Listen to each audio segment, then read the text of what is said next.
Top 40 most important one liner geography GK question और उसका answer. बहुत ही इंपॉर्टेंट क्वेश्चन। आप इसको जब देखेंगे तो भाई ये उस टाइम का जब आपका जियोग्राफी अच्छे से रेडी हो गया हो, आप पढ़ लिए हो, ठीक है। और नहीं भी पढ़े हो तो भी ये अगर आप खाली क्वेश्चन क्वेश्चन रेडी करना चाहते हो, मतलब वन लाइनर पढ़ना चाहते हो या कोई वनडे एग्जाम देना चाहते हो, तो उसके लिए बहुत ही इंपॉर्टेंट क्वेश्चन है। पूरा वीडियो जरूर देखिएगा। एक बार पूरा आप देखेंगे तो यकीन मानो कि जैसे क्वेश्चन शुरू होगा तो यकीन मानो आप ना क्वेश्चन को रोक नहीं पाएंगे, ठीक। क्योंकि इतना इजी क्वेश्चन दिया गया है, इतना इजी पॉइंट दिए गए हैं कि आप खुद समझेंगे तो आपको खुद को लगेगा बड़ा मजा आएगा। इससे पहले देखो, ये सुनने से पहले भाई चैनल को सब्सक्राइब जरूर कर लीजिए, क्योंकि सब्सक्राइब करे रहेंगे तो मेरा और भी वीडियो आएगा और आप देखेंगे, ठीक है। दूसरी बात यार, थोड़ा सा अगर मैं मेहनत कर रहा हूं तो आपको भी थोड़ा मेरे लिए कुछ करना चाहिए। सब्सक्राइब करने में एक पैसे भी आपके नहीं लगते। खैर चलो पॉइंट पे आते हैं, बाद में डिस्कस करते हैं सब्सक्राइब करना है नहीं। पहले आप वीडियो देख लीजिए। सबसे पहले हमारे पास हमारे चैनल का नाम पुष्पेंद्र सर जीके वाले, जहां भी सर्च करेंगे आपको मिल जाएगा। लेकिन यूट्यूब पर ही, कहीं और नहीं भाई, पैसा नहीं लगा इतना। ठीक है चलो। भूगोल का जन्मदाता किसे कहा जाता है? हिकाइटियस को कहा जाता है। किसे भौतिक भूगोल का जनक कहा जाता है? तो पोलिडोनियम को भौतिक भूगोल का जनक कहा जाता है, ठीक है। और पोलोनियम एक प्रकार का खतरनाक वाला पॉइजन होता है, उसके बारे में जरा बताइएगा, जिसका एटीट्यूड प्रोनाउन होता है, ठीक। खैर पॉइंट पे आते हैं, किसे भौतिक भूगोल का जनक कहा जाता है? तो पोलिडोनियम को भौतिक भूगोल का जनक कहा जाता है। विश्व मानचित्र का निर्माण किसने किया था? तो अनेक्सीमेंडर ने किया था। अनेक्सीमेंडर ने किया था विश्व मानचित्र, मतलब विश्व मानचित्र का निर्माण किसने किया था? एनेक्सीमेंडर। भैया बहुत इंपॉर्टेंट क्वेश्चन है, जल्दी मिलता नहीं है ये सब, ठीक है।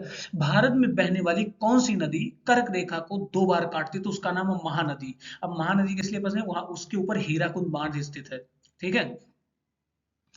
गल्फ स्ट्रीम किसके कारण उत्पन्न होती है? देखो गल्फ स्ट्रीम कहाँ है ये भी ध्यान रखना, और किसके कारण उत्पन्न होती है मैं बता रहा हूँ, आपको कमेंट में बताना है।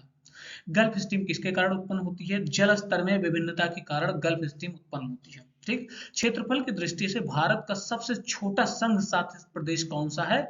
लक्षद्वीप नाम है उसका। कौन सी चोटी अंडमान निकोबार द्वीप समूह की सबसे लंबी चोटी है? तो सैडल पीक चोटी जो है अंडमान निकोबार द्वीप की सबसे ऊंची चोटी है।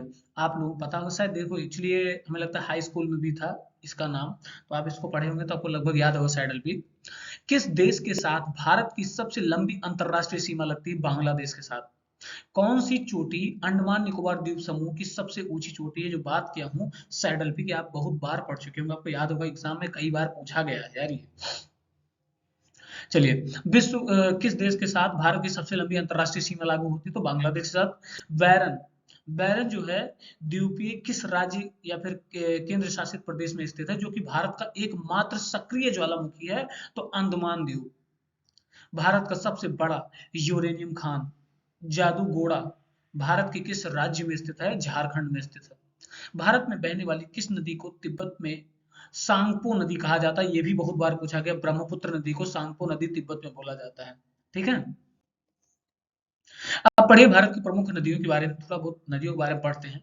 और अच्छा लग रहा होगा शायद, स्लाइड भी हमको भी बड़ी खूबसूरत स्लाइड लग रही है, एकदम क्यूट सी लग रही है, पसंद आ गई।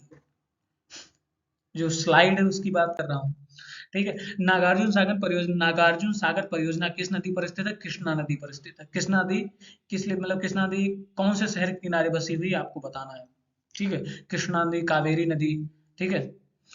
मौसम की दशाओं के अध्ययन को क्या कहा जाता है? तो मीटेरियोलॉजी कहा जाता है उसे। मीटियोरोलॉजी कहा जाता है, नहीं मीटियोरोलॉजी, यानी मीटेरियोलॉजी मतलब हम बोलते हैं, ठीक है। अब आप लोग बोलेंगे मीटेरियोलॉजी बोलेंगे, लेकिन मीटियोरोलॉजी बोलते हैं, ठीक है। जो कि मौसम के विज्ञान के अध्ययन, मौसम विज्ञान के अध्ययन को अगर करा जाता है, नहीं मौसम की दशाओं को जो ज्ञान करने वाला जो उसका अध्ययन करते हैं, स्टडी करते हैं, ठीक है, उसको हम कहते हैं मीटियोरोलॉजी कहते हैं, ठीक है। मैगलन जल डमरू मध्य कहाँ स्थित है? प्रशांत महासागर। मैगलन जल डमरू मध्य कहाँ स्थित है? प्रशांत महासागर। मैगलन जल डमरू मध्य कहाँ स्थित है? प्रशांत महासागर एवं दक्षिण अटलांटिक महासागर के बीच स्थित है, ठीक है। आरावली और विंध्य क्षेत्र के बीच कौन सा पठार स्थित है? मालवा पठार स्थित है। आरावली और विंध्य क्षेत्र के बीच कौन सा पठार स्थित है? मालवा पठार स्थित है, ठीक। किस बंदरगाह को बंटवारे का पुत्र कहा जाता है? भारत के गुजरात राज्य के कच्छ जिले में स्थित कांडला बंदरगाह को बंटवारे का पुत्र कहा जाता है? देखो ये इंपॉर्टेंट क्वेश्चन है, इसको याद रखना। ठीक है, कांडला बंदरगाह को बंटवारे के पुत्र के नाम से भी जाना जाता है। किस बंदरगाह को बंटवारे का पुत्र कहा जाता है? अभी थोड़ी देर पहले हमने पढ़ा, गुजरात राज्य के कच्छ जिले में स्थित कांडला बंदरगाह को। ठीक है, मिट्टियों के अध्ययन को क्या कहा जाता है? पैडोलॉजी कहा जाता है। ठीक है, भारत का सबसे ऊंचा बंदरगाह कहाँ है? जवाहरलाल नेहरू बंदरगाह, मुंबई, महाराष्ट्र। ठीक है, जरा एक मिनट। हेलो, हाँ ले आए हैं क्या? हाँ प्रेस करके ले आइएगा भैया, कल हमको जाना है कहीं। ठीक है, थैंक यू भैया। ओ, ओके, सॉरी, कपड़े वाले ने फोन कर दिया था, मेरी सॉरी। मालवा पठार में किस प्रकार की मिट्टी सर्वाधिक मात्रा में पाई जाती है? तो काली मिट्टी। संगमरमर किस प्रकार की चट्टानों की श्रेणी में आता है? तो कायांतरित चट्टान की श्रेणी में आता है। संगमरमर जो है कायांतरित श्रेणी के चट्टान में, मतलब कायांतरित चट्टान की श्रेणी में आता है। ठीक है, भारत के किस राज्य में मैकाल पर्वतमाला स्थित? भारत के किस राज्य में मैकाल पर्वतमाला स्थित है? छत्तीसगढ़ राज्य में मैकाल पर्वतमाला स्थित है। भागीरथी नदी पर बना टिहरी बांध, यानी टिहरी बांध किस नदी पर बना है? भागीरथी बांध पर। हीराकुंड बांध महानदी पर। ठीक है, तो इस प्रकार ऐसे याद रखना ये भी। ठीक है, भागीरथी नदी पर बना है टिहरी बांध बहुउद्देशीय परियोजना किस राज्य में स्थित है? उत्तराखंड में स्थित है। ठीक है, माजुली द्वीप जो विश्व का सबसे बड़ा नदी द्वीप है, भारत के किस राज्य में स्थित है? असम में। किसने कहा था कि भूगोल वह विज्ञान है जिसमें पृथ्वी को स्वतंत्र ग्रह के रूप में मानता है, मान्यता देते हुए उसके समस्त घटनाओं एवं अनंत संबंधों का अध्ययन करता है? कार्ल रिटर ने कहा था। इसको याद रखिएगा, कार्ल रिटर ने क्या कहा था? देखो आपके पास स्टेटमेंट भी आ सकता है और या फिर नाम भी आ सकता है। तो किसने कहा था कि जो पृथ्वी है, ठीक है, को उसको स्वतंत्र ग्रह के रूप में मान्यता देते हुए उसके समस्त घटनाओं एवं अंत संबंधों का अध्ययन किया जाता है? तो कार्ल रिटर ने कहा था। हमारे पृथ्वी के निकट सबसे चमकीला एवं सबसे गर्म ग्रह कौन सा है? शुक्र है। कर्क रेखा भारत के कितने राज्यों से होकर गुजरती है? तो भारत के 8 राज्यों से होकर गुजरती है। 8 राज्य का नाम बताइएगा, और ये भी बताइएगा कि उत्तर प्रदेश का कौन सा डिस्ट्रिक्ट जो है वहां से जाता है, कौन से डिस्ट्रिक्ट से होते हुए जाती है।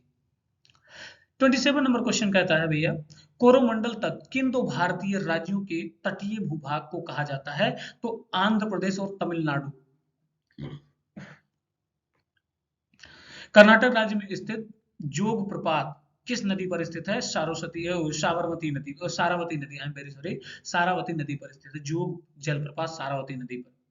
शिपकिला दर्रा किस राज्य में स्थित है? हिमाचल प्रदेश में। मध्य प्रदेश के किस जिले में हीरे की खान पाई जाती है? पन्ना। सरदार एक और है, उसका नाम आप बताइएगा। पन्ना सरदार वल्लभ भाई पटेल अंतरराष्ट्रीय हवाई अड्डा कहाँ पर स्थित है? सॉरी, हाँ पन्ना हो गया। सरदार वल्लभ भाई पटेल अंतरराष्ट्रीय हवाई अड्डा कहाँ स्थित है? अहमदाबाद, गुजरात। नेताजी सुभाष चंद्र बोस अंतरराष्ट्रीय हवाई अड्डा कहाँ स्थित है? कोलकाता।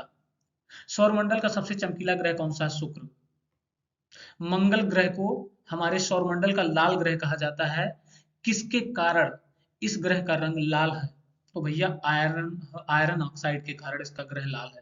देखो ये थोड़ा घुमा के पूछा है, ध्यान से सुनिएगा। आयरन ऑक्साइड के कारण ये लाल है, सीधे सीधे ना पूछ के बोला कि उसको लाल ग्रह बोला जाता है और किसके कारण वो लाल है? तो भैया आयरन ऑक्साइड के कारण लाल है। ठीक है, कौन सा ग्रह सूर्य के सबसे नजदीक स्थित है? तो बुध यानी मरकरी। संयुक्त राज्य अमेरिका का न्यूयॉर्क शहर किस नदी के किनारे स्थित है? हडसन नदी के किनारे स्थित है। कौन सा जलडमरू मध्य अमेरिका को रूस से अलग करता है? तो बेरिंग जलडमरू मध्य जो है अमेरिका को रूस से अलग करता है। कौन सा जलडमरू मध्य प्रशांत महासागर को हिंद महासागर से जोड़ता है? तो मलक्का जलडमरू मध्य जो है प्रशांत महासागर को हिंद महासागर से जोड़ता है। कोयला बहुउद्देशीय परियोजना किस भारतीय राज्य में स्थित है? महाराष्ट्र में। भारत का वह एकमात्र राज्य जो मूंगा रेशम का उत्पादन करता है, असम। दक्कन पठार का सबसे बड़ा जल प्रवाह मतलब जल प्रवाह तंत्र कौन से राज्य में स्थित है? गोदावरी। कौन सा है? गोदावरी। अमरावती जलाशय भारत के किस राज्य उद्यान में स्थित है? इंदिरा गांधी वन्यजीव अभयारण्य में स्थित है। इस प्रकार जानिए भारत के सभी 106 राष्ट्रीय उद्यानों के बारे में। कमिंग नेक्स्ट वीडियो में हमारे देखिएगा। आज के लिए यहीं तक। जय हिंद, जय भारत। मिलते रहिएगा और मुस्कुराते रहिएगा, हंसते रहिएगा, आप सभी खुश हों, आजाद रहो, जल्दी से आप लोग सिलेक्शन पाओ। और प्लीज चैनल को लाइक एंड सब्सक्राइब जरूर करिएगा। लास्ट में इसलिए लगा दिया ताकि आपको दया आ जाए पढ़ के, जो है थोड़ा सा एक रेड वाली बटन दबाइए, बेल आइकॉन दबाइए, शेयर कर दीजिए अपने दोस्तों के साथ और कमेंट कर दिया, थोड़ा सा प्रमोट करो। जय हिंद।